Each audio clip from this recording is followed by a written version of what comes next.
Welcome to the Learning Pines YouTube. We hope this video helps. You'll start by making a desktop shortcut if one isn't present.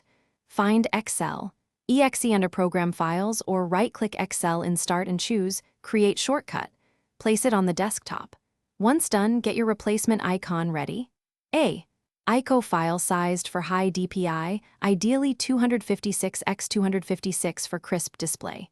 Then right-click the shortcut, select Properties, and hit Change Icon. This begins the swap, so Windows knows to point the shortcut to a new visual asset. Now you'll pick and apply the icon. In the Change Icon dialog, click Browse and navigate to your ICO or a system DLL that contains icons. Select the desired image, press OK, then apply in the Properties window. Make sure you don't open Excel before verifying the change.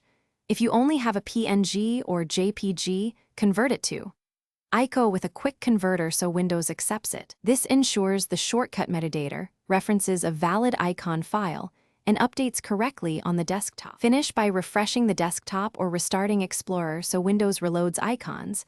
You can also log out and back in. Once the new icon appears, pin the shortcut to the taskbar or start to preserve the change even after updates. If nothing changes, make sure the ICO file remains accessible and not blocked by permissions, and then rebuild the Windows icon cache using Task Manager to kill and restart Explorer. If problems persist, confirm the shortcut still points to the correct Excel exe path. Thanks for watching. Consider subscribing if we helped you.